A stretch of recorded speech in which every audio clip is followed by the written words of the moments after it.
মাত্র 2টি সূরাতে ওয়াইলুন শব্দটা আছে শুরুতে। আল্লাহ সুবহানাহু ওয়া তাআলা কি বুঝাতে চাইছেন? মাল এবং ইজ্জত এই দুটা জিনিস খুবই গুরুত্বপূর্ণ আল্লাহর নিকটে। তো ওয়াইলুন শব্দটা বুঝার আগে আপনাদের কাছে একটা হাদিস তুলে ধরবো, সেটা হচ্ছে যে হাদিসটা আমি এখনই পাঠ করলাম।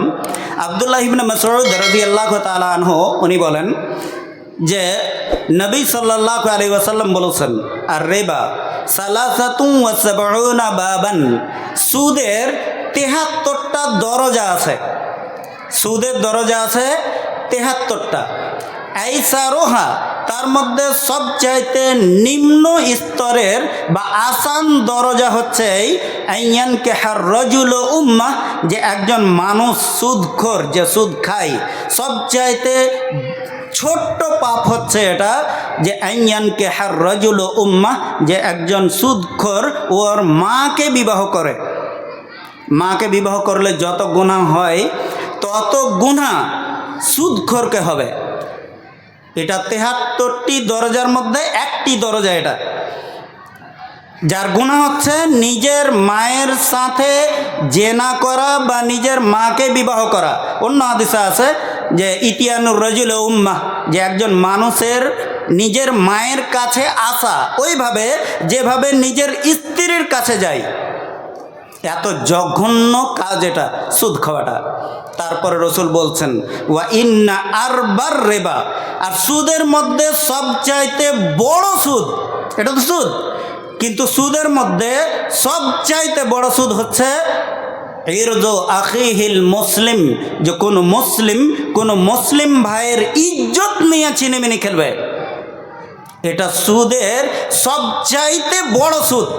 সুদের মধ্যে সবচাইতে বড় সুদ হচ্ছে একজন মানুষ আরেকজন মানুষের ইজ্জতকে নিয়ে ছেলেখেলা করবে, ছিনিমিনি করবে তার ইজ্জতকে নিয়ে।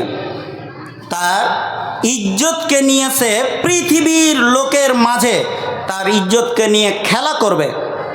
আল্লাহ সুবহানাহু ওয়া তাআলার নিকটে মানুষের ইজ্জত এটা খুবই গুরুত্বপূর্ণ বলেই আল্লাহ সুবহানাহু ওয়া তাআলা একটি সূরা অবতীর্ণ করেছেন যাতে মানুষের ইজ্জতের কথা বলা হয়েছে।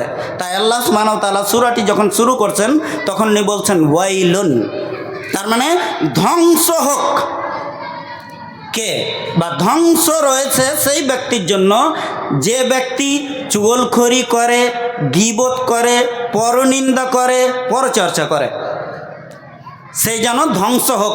এটা আল্লাহ সুবহানাহু ওয়া তাআলা এই সূরার শুরুতে ওয়াইলুন দিয়ে বুঝাচ্ছেন। ওয়াইলুন এর ব্যাখ্যাতে মুফাসসিরিনে কেরামগণ বলেছেন যে এটা একটা ওয়াদি। ওয়াদি বুঝেন কি? যেরকম ডান দিকে একটা পাহাড় আর বাম দিকে একটা পাহাড়, ওর মিডিলে একটা রাস্তা আছে, ওই রাস্তাটার নাম হচ্ছে ওয়াইলুন। ওই রাস্তাটাকে ওয়াইলুন বলা হয়। বা উলামায়ে কেরাম বলেছেন ওয়াইলুন এটা হচ্ছে কালিমাতুল ওয়াইদ, মানে আল্লাহ সুবহানাহু ওয়া তাআলা ধমক দিয়ে বলছেন যে যারা অন্য মানুষের গীবত করে, পরনিন্দা করে, পরচর্চা করে, তারা সব ধ্বংস হবে। ওই জন্য আরবির একজন শায়ের ইমরুল কায়েস এই ওয়াইলুন শব্দটা বোঝার জন্য বলছি যে ইমরুল কায়েস একটা কবিতা বলেছেন উনি এভাবে, ওয়াইয়াউমা দাখালতুল খিদরা খিদরা ওয়ানাইজা ফাকালাত লাকাল ওয়াইলাতু ইন্নাকা মুরজিলি। এই লাকাল ওয়াইলাত, এই যে ওয়াইল এই শব্দটার অর্থ বোঝানোর জন্য এই কবিতাটা পাঠ করলাম। ইমরুল কায়েস যখন ওয়ানাইজা তার মাহবুবার বাড়িতে যায় তখন সে এই কথাটা বলছে যে ওর মাহবুবা বলছে যে লাকাল ওয়াইলাত ইন্নাকা মুরজিলি, যে তুমি ধ্বংস হও, মনে হচ্ছে তুমি আমাকে পায়ে হাঁটা ব্যক্তি করে দেবে, মানে পায়ে হাঁটতে শুরু করবো আমি, তুমি ধ্বংস হও। তো এই যে ওয়াইলুন এই শব্দের মানে ধ্বংস হও, এটা আল্লাহ সুবহানাহু ওয়া তাআলা সূরা হোমাজাতে বলছেন। এবার হোমাজা কাকে বলে? হোমাজা এর অর্থ একজন তাবেঈ রাবি ইবনে আনাস উনি বলছেন যে হোমাজা হচ্ছে মাই ইয়াহমেজুহু ফি মুওয়াজিহাতিহি, যে কোনো মানুষ কোনো মানুষের দোষ ত্রুটি তার মুখের সামনে বলবে।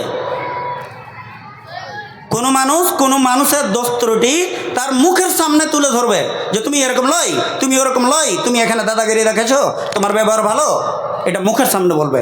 একে বলে হোমাজা। আর লোমাজা কাকে বলে? মিন খালফিহি, যেটা মানুষের সামনেও বলবে না, ওই মানুষের বদনাম ওই মানুষের সামনে করবে না, অন্য মানুষের সামনে গিয়ে করবে, একে বলে লোমাজা।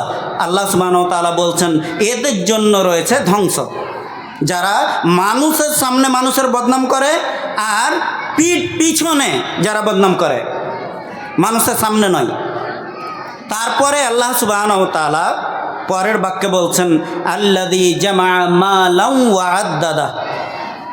একটা উদাহরণ দিই আপনাকে, সেটা হচ্ছে এই যে আরবিতে একটা প্রবাদ বাক্য আছে খুব পুরাতন। সে বাক্যটা কি? হাসাফান ওয়া সুআকাইলা। এটা হচ্ছে আরবি একটা প্রবাদ বাক্য। যেমন আমরা সবজি একটা চিনি, কল্লা। কল্লা কারা কারা চিনেন? যারা সবজিতে রান্না হয়, করেলা বা কল্লা, তো ওই কল্লাটা তো এমনি তিক্তা হয়, আর ওটা ফের নিমের গাছে যদি হয় তাহলে কত তিক্তা হতে পারে? কল্লা এমনি তিক্তা, ফের নিমের গাছে হলে আরও তিক্তা হবে। আল্লাহ সুবহানাহু ওয়া তাআলা এই হোমাজা আর লোমাজা এই শব্দ দুটা দিয়ে বুঝাতে চেয়েছেন যে যারা পরনিন্দা পরচর্চা করে এটা ওরা কন্টিনিউ করে। এরকম নয় যে একদিন কারো গীবত করেছে তারপরে ও শুধরে গেছে, এরকম নয়। হোমাজুন আর লোমাজুন এই দুটাই হচ্ছে মোবালেগার সেগা। আল্লামা রাজি উনি বলছেন যে শব্দগুলো শুরুতে পেশ থাকে আর মিডিলে যাবার থাকে ওইগুলো মোবালেগার ওপরে দালালত করে, তার মানে বেশি বেশি বুঝায়, তার মানে বেশি বেশি এরা মানুষের পরনিন্দা পরচর্চা করে। ওতে আবার আল্লাহ সুবহানাহু ওয়া তাআলা গোল তা লাগিয়েছেন, গোলতা। হোমাজুন লয়, হোমাজাতুন আর লোমাজাতুন। তাই তা যদি লাগিয়ে দেওয়া হয় তাহলে আরও ওটা বেশি বুঝায়, তার মানে বেশি বেশি ওরা পরনিন্দা পরচর্চা করে। আর যারা হোমাজা আর লোমাজা এর কাজ করবে তাদের স্থান কোথায়? আল্লাহ সুবহানাহু ওয়া তাআলা পরে বলছেন যে তাদের স্থান হচ্ছে হোতামা। তার মানে হোমাজা আর লোমাজা ওর স্থান হচ্ছে, যারা এই দুটি কাজ করবে তাদের স্থান হচ্ছে হোতামা, তার মানে হোতামাতে ওরা থাকবে। এটা পরের বাক্যে আসছে। তো আল্লাহ সুবহানাহু ওয়া তাআলা বলছেন আল্লাযী জামা মালান ওয়া আদ্দাদা, এতেও মোবালাগা আছে, মানে বেশি বেশি এটা করে। যে ব্যক্তি মাল সম্পদ জমা করলো মানে একজন মানুষ এদিক থেকে কিছু টাকা উপার্জন করলো, এই বিজনেস থেকে কিছু টাকা উপার্জন করলো, এই বিজনেস থেকে কিছু টাকা উপার্জন করলো, দিয়ে এক জায়গায় জমা করলো। আল্লাহ সুবহানাহু ওয়া তাআলা বলছেন মালান, এটা হচ্ছে আর একটা মাল, কিন্তু অনেকগুলো মাল জমা করেছে, এদিক থেকে কিছু, এদিক থেকে কিছু, এদিক থেকে কিছু, কিন্তু মাল এখন একটা হয়ে গেছে যেহেতু এক জায়গাতেও জমা করেছে। পৃথিবীর তুলনায় এই লোকটার মালটা একটার মতোই, ওই জন্য আল্লাহ সুবহানাহু ওয়া তাআলা নাকেরা শব্দ ব্যবহার করেছেন, মানে অনির্দিষ্ট শব্দ ব্যবহার করেছেন। বুঝাতে চেয়েছেন যে ও পৃথিবীর হিসেবে সামান্য কিছু মাল জমা করেছে। তারপরে আল্লাহ বলছেন ওয়া আদ্দাদাহু, এবং সে মালটাকে গণনা করছে। যারা আলেম তারা জানে যে আদ্দা ইয়াউদ্দ এর মানে হচ্ছে গণনা করা। তো আল্লাহ সুবহানাহু ওয়া তাআলা আদ্দা না বলে উনি বলছেন আদ্দা দাহু, আরেকটা দাল বাড়িয়ে দিয়েছেন। কেন? তো এটাতে মোবালাগা বোঝায়, মানে বেশি বেশি এই লোকটা গণনা করে। একটা তো মাল জমা করে, তার মানে ওই লোকটার মধ্যে মালের লোভ লালসা কাজ করে, ওই জন্য মালকে একত্রিত করে। ও আদ্দাদাহু, আর বারবার গণনা করে, মানে আদ্দ মাররাতিন বাদা মাররা, একবার গোনার পরে আবার গণনা করে। যেমন আপনার কাছে কিছু টাকা এলো, 1.5 লাখ টাকা আপনার জমা হয়ে গেছে এইদিক ওদিক থেকে, তারপরে আপনি আলমারিতে বা তিজোরিতে বাক্সতে ওই ভরে রেখেছেন টাকাটা, দিয়ে তালা মেরেছেন। রাত হয়েছে, আপনি বিছানায় ঘুমাতে যাবেন, ঘুমাতে যাওয়ার সময় আপনার ঘুম এলো না। কেন? ওই যে 1 লাখ 1.5 লাখ টাকা আপনি লোকের ঠগে, হালাল হারাম দেখার কোনো প্রয়োজন নেই, এইরকমই মাল আপনি জমা করে নিয়ে আসছেন, দিয়ে এক জায়গায় আলমারিতে ভরে রেখেছেন। রাত্রে যখন ঘুমাতে যাচ্ছেন তখন আপনাকে ঘুম আসছে না, কেন? আপনি গণেন নিজে। তো আল্লাহ সুবহানাহু ওয়া তাআলা বলছেন যে মাল ও একত্রিত করে, ওয়া আদ্দাদাহু, এবং বারবার ওটাকে গনে। যখন বাক্সর কাছে গেল, বাক্সটা খুললো, খোলার পরে একটা ব্যান্ডিল বের করলো টাকার। ব্যান্ডিল বের করার পরে শুনছে আর বলছে মানে খুব মজা নিচ্ছে। আল্লাহ সুবহানাহু ওয়া তাআলা বলছেন, এই লোকটা টাকা গুনে নেওয়ার পরে আবার আলমারিতে তিজোরিতে রেখে দিল, আবার ঘুমাতে গেল, ঘুম এলো না, আবার উঠলো, আবার উঠার পরে আবার গণনা করছে।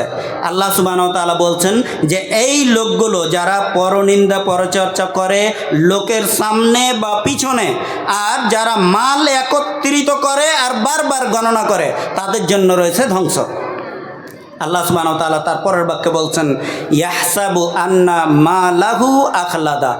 ও ভাবে যে ওর মাল ওকে চিরদিন পৃথিবীতে রাখবে, ওর মৃত্যু হবে না, এরকম সে ভাবে। আল্লাহ সুবহানাহু ওয়া তাআলা বলছেন যে এটা শুধু ওর ধারণা, ওই জন্য ইয়াহসাবু শব্দ ব্যবহার করেছেন। ইয়াহসাবু, সে ভাবে, আন্না মালাহু আখলাদা, যে তার মাল তাকে পৃথিবীতে চিরদিন রাখবে, সে মরবে না।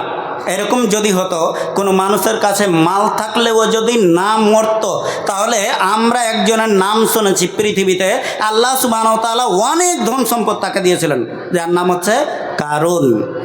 বিশাল বড় বাদশা, তার কাছে অনেক খাজানা ছিল, সুরক্ষিত ধন ছিল।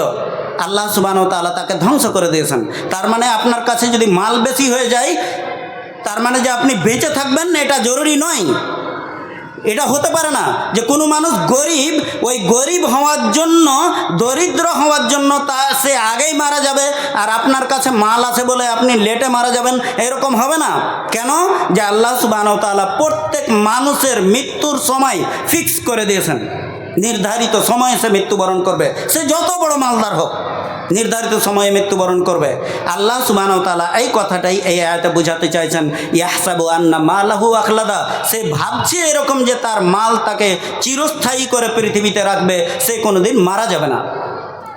তো আমরা বুঝলাম যে যারা পিঠ পিছনে গীবত করে, চুগলখড়ি করে, যারা মাল একত্রিত করে রাখে, একত্রিত করাটা খারাপ কাজ নয়, কিন্তু যে কাজে ব্যবহার করা দরকার ওই কাজে ব্যবহার করে না, ও জমা করে রাখে আর বারবার গণনা করে দিয়ে এইভাবেই পৃথিবী থেকে চলে যায়।